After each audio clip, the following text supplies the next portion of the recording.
Shri Venkateswara gold తాకట్టులో ఉన్న మీ బంగారాన్ని విడిపించి కొనబడును.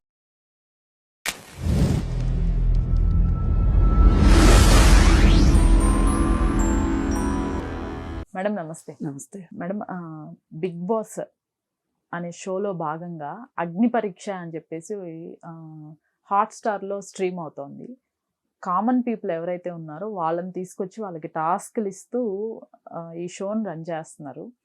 ఈ టాస్క్‌లు మీకు ఐడియా ఉందో లేదో ఎలా టాస్క్‌లు పెడుతున్నారు ఏంటి అనేది? అసలు ఇలాంటి టాస్క్‌ల పైన అభిప్రాయం ఏంటి? ఏం చేయాలంటారు ఇట్లాంటి వాటికి? ఏం లేదు, పిచ్చి ముదిరింది రోకలు చుట్టండి అని ఒక సామెత ఉంది. వీళ్ళందరికీ పిచ్చి ముదిరింది బాగా. ఈ కంటెస్టెంట్స్కి బిగ్ బాస్ పిచ్చెక్కింది, నిర్వహించే వాళ్ళకి పిచ్చెక్కింది. అందుకని వీళ్ళందరికి కలిపి ఒక రోకలు చుడితే గొడవ వదిలిపోద్ది. లేకపోతే ఆ టాస్క్లు ఏంటి? ఇప్పుడు మీరు సెలబ్రిటీలు ఒకవైపు, కామన్ పీపుల్ ఒకవైపు, వాళ్ళకు 15 మంది ఉంటారంటే వీళ్ళకి 15 మంది ఉంటారంట.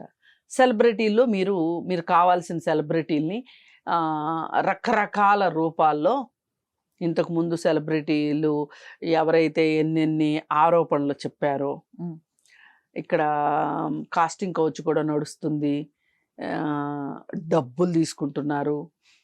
వాళ్ళు నిజంగా తీసుకుంటున్నారో లేదో కానీ కొంతమంది డబ్బులు తీసుకుని అందులో మీకు చోటు ఇప్పిస్తాము అనేవాళ్ళు, ఇలా రకరకాలు నడిచినాయి, స్టోరీలన్నీ నడిచినాయి.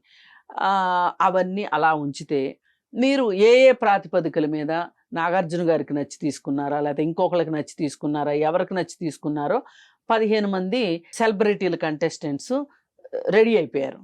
లిస్ట్ అవుట్ అయిపోయింది, షార్ట్ లిస్ట్ కూడా అయిపోయింది. మరి వాళ్ళకేం పరీక్షలు పెట్టారో ఎవ్వరికీ చెప్పలా. కానీ కామన్ పీపుల్ దగ్గర నుంచి వచ్చే వాళ్ళకి వీళ్ళు షార్ట్ లిస్ట్ చేశారు. చేసి ఆ షార్ట్ లిస్ట్ అయిన తర్వాత ఒక 85 మందిని అన్నపూర్ణ స్టూడియోలో పెట్టి ఒక 3 జడ్జీలను పెట్టి వాళ్ళల్లోంచి ఏరువేత కార్యక్రమం మొదలెట్టారు. అందులోంచి ఒక 15 మందిని తీయాలి.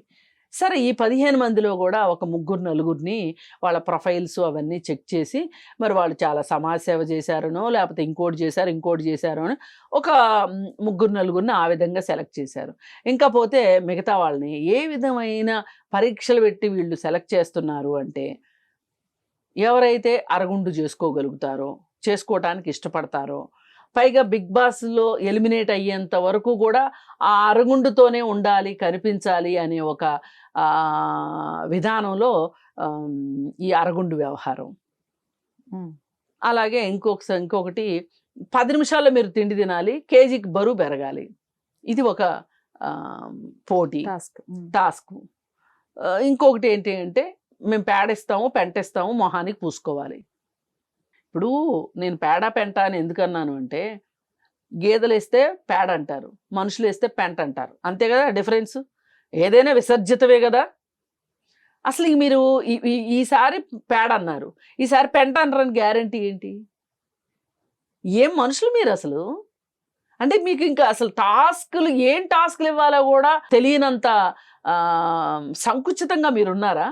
అసలు ఇంత సృజనాత్మకత లేకుండా మీరు ఎట్లున్నారు అసలు? అసలు ఏంటి మీ క్రియేటివిటీ ఏంటి? దీన్ని వెరితల్లో వేయటం అందరం. మరి ఇలాంటి పోటీలే, ఈ పోటీలు పెట్టిన పోటీల్ని లైవ్ వేస్తున్నారో లేకపోతే రికార్డెడ్ ప్రోగ్రామ్ వేస్తున్నారు. అసలు మీరు ఏ విధమైన వడపోత కార్యక్రమము సెలబ్రిటీస్కి చేశారో ఎందుకు వేయలేదు ఇంతవరకు? ఇప్పుడు ఒక మాట అడుగుతాను.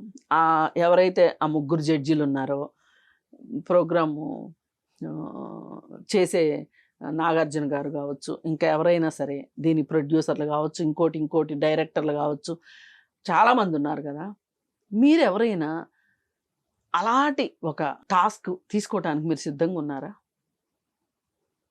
మీకేమైనా కొమ్ములు వచ్చినాయా? అంటే ఒక అక్కినేని నాగేశ్వర గారు అబ్బాయి అయితే, ఒక పెద్ద సినిమా నటుడైతే, ఒక ప్రొడ్యూసర్ అయితే, యాక్టర్ అయితే, బాగా డబ్బులు సంపాదించి ఒక స్టూడియో అధినేత అయ్యేంత మాత్రం నీకున్న 2 కాదు 4 కొమ్ములు ఏమన్నా మొలిసినాయా?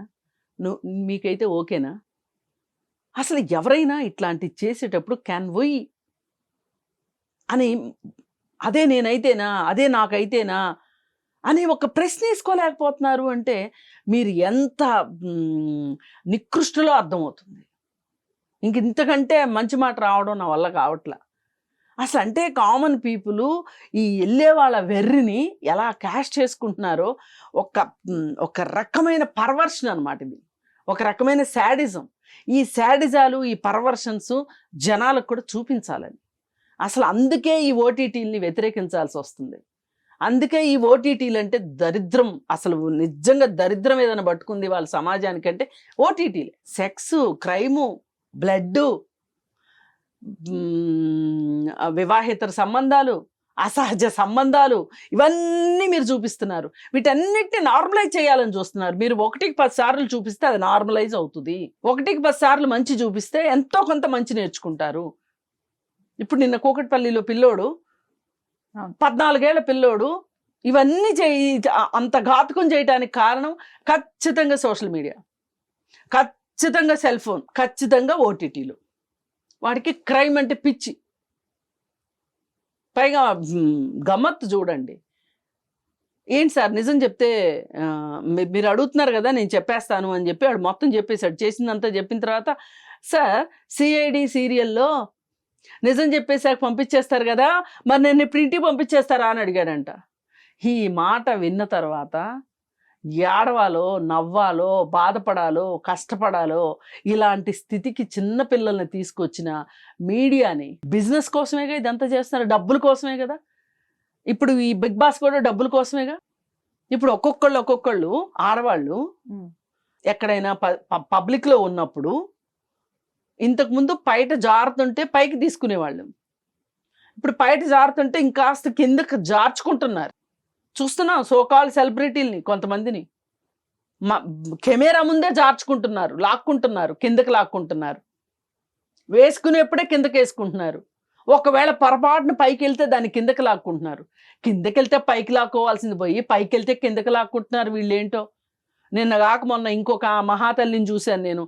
ఆమె ఇప్పుడు ఆహా ఛానల్లో హోస్ట్గా పనిచేస్తుంది. ఒక ప్రముఖ ప్రొడ్యూసర్కి కూతురు, ఒక ప్రముఖ యాక్టర్కి కూతురు. ఈమె కూడా యాక్టరు, ఈమె కూడా ప్రొడ్యూసరు, అవార్డులు తీసుకున్న ఈవిడ. ఖచ్చితంగా కెమెరాకి ఎంత బాగా చిక్కిందంటే వెనకమాల బ్లౌజ్కిన్ను చీరకి మధ్యలో ఉన్న ప్లేస్ని ఏమంటాము ఎన్లార్జ్ చేసి చూపించుకోవాలి అని కిందకి లాగేసుకుంటుంది. ఏం పట్టింది వీళ్ళకి పిచ్చి? వీళ్ళని చూసి మామూలు వాళ్ళు ఎందుకు ఇంత పిచ్చి పట్టింది? ఇవాళ ఇందాకే చూశాను నేను, అనసూయను శేఖర్ మాస్టర్ ఇద్దరు సైకిల్ మీద సైకిల్ ఎక్కి రౌండ్లు కొడుతున్నారు దాంట్లో ప్రోగ్రాంలో భాగంగానే. ఓకే, అందులో కూడా అంతే. ఈమె మొత్తం పైటంతా జార్చింది. పైట జారిస్తే ఈ రైట్ సైడ్ నుంచి ఆ పొట్ట భాగం కనపడతా ఉంది. ఎందుకు ఇంత స్కిన్ షో చేస్తున్నారు? ఇంత స్కిన్ షో అవసరమా? అందుకే ఆ మధ్య ఎవరో ఒక అతను ఇలాగే సినిమా యాక్టర్లలో స్కిన్ షో గురించి మాట్లాడతా, వీళ్ళకన్నా ప్రాస్టిట్యూట్స్ నయము, ఇప్పుడు వీళ్ళు చూపించే ఈ స్కిన్ షో మూలాన వీళ్ళని ఎలాగో అందుకోలేరు కాబట్టి ప్రాస్టిట్యూట్స్ దగ్గరికి వెళ్తున్నారు మగవాళ్ళు అని చెప్పి ఇచ్చారు. అయితే అలా చూసినంత మాత్రం వెళ్ళడాన్ని అతను అనడాన్ని నేను ఒప్పుకోను. కానీ అసలు స్కిన్ షో ఎందుకు చేస్తున్నారు మీరు? ఏమంత అవసరం వచ్చింది? అది ఏదన్నా ఒక సినిమాలో ఆ క్యారెక్టర్ డిమాండ్ చేస్తే, ఇప్పుడు ఆత్మబంధువు సినిమా ఉంది, భానుచందరు అర్చన సినిమా ఒకటి ఉంది నిరీక్షణ అని. ఆ 2 సినిమాల్లో బ్లౌజ్ ఉండదు హీరోయిన్లు ఇద్దరికి. కానీ మనకి ఏ క్షణము కూడా సినిమా చూస్తున్నంతసేపు 2.5 గంటల పాటు వాళ్ళు బ్లౌజ్ వేసుకోలేదు అని మనకు అనిపించదు. ఎంత గౌరవంగా అనిపిస్తుందో. వాళ్ళ యాక్షన్నే చూస్తాం. ఆ ఉదాత్తమైన పాత్రలే మనకి ఈ రోజుకి కళ్ళకు కట్టినట్టు కనిపిస్తాయి. ఇది అసలు కళ అంటే. కళాత్మక విలువలు అంటే ఇవి. సృజనాత్మక అంటే ఇది. సృజనాత్మకత అంటే ఇది. చేతనైతే ఇట్లాంటివి తీయడం నేర్చుకోండి. లేదు అనుకుంటే భీషణాలు ఎత్తేసేసి డేరాలు దించేసేయండి. అంత ఆవేశం వస్తుంది. ఆ షో అంటే మీరు సామాన్యులు మీకు ఇంత లోకుగా కనిపిస్తున్నారా? బిగ్ బాస్ అనే ఒక ఎరేసి సామాన్యులు తీసుకొని వచ్చి వాళ్ళు ఈ పనులన్నీ చేస్తుంటే మీరు ఇక పక్కపక్క నవ్వుతారా? ఇప్పుడు తిండి తింటున్నాడు కదా, తిండి తిన్నారు కదా వాళ్ళు, గంటలో కిలో బరువు పెరగాలని. అలా తినే క్రమంలో వాళ్ళకి ఏదన్నా అనుకోని పరిస్థితుల్లో వాళ్ళకి ఏదన్నా అయ్యి వాళ్ళకి ఏదన్నా అయితే ముందే అగ్రిమెంట్స్ కూడా రాయించుకుంటున్నారు కదా మేడం. ఇక్కడ ఏం జరిగినా కానీ మేమేం మా మీద ఏమి బాధ్యత కాదు, షో బాధ్యత కాదు అని చెప్పి వెళ్ళే వాళ్ళది తప్పు. రైట్. కానీ ఈ వీళ్ళని రప్పించింది మీరు కాబట్టి నేను అంటాను మీదే తప్పు అంట. ఇప్పుడు వెళ్ళే వాళ్ళు ఉన్నారు కరెక్టే, ప్లాట్ఫామ్ లేకపోతే వీళ్ళు వెళ్ళరు కదా. ప్లాట్ఫామ్ క్రియేట్ చేసిన వాళ్ళది తప్ప, వెళ్ళిన వాళ్ళది తప్ప? ప్లాట్ఫామ్ క్రియేట్ చేసిన వాళ్ళదే తప్పు. అలాగే చెత్త సినిమాలు తీసిన వాళ్ళదే తప్పు, చూసిన వాళ్ళది తప్పు అని నేను అనను. అందుకని ఏది ఏమైనా అసలు ఈ బిగ్ బాస్ షో అనే దాన్ని, అది ఒక బ్రోతల్ షో. ఆ షోని నిషేధించాలి నన్ను అడిగితే. ఇప్పుడు ఇంతకు ముందు కూడా బిగ్ బాస్ షోలో ఏమేమి ఘనకార్యాలు జరిగినాయో, అక్కడికి వెళ్ళిన తర్వాత ప్రెగ్నెంట్లు అవటాలు, అలాగే వాళ్ళ బెడ్రూమ్ సీన్లు అన్నీ రిలీజ్ అయ్యటాలు అన్నీ చూసాం కదా. అందుకే నేను మళ్ళీ చెప్తున్నా, పిచ్చి ముదిరింది రోకలు చుట్టండి అంతే. Right madam, thank you. Thank you.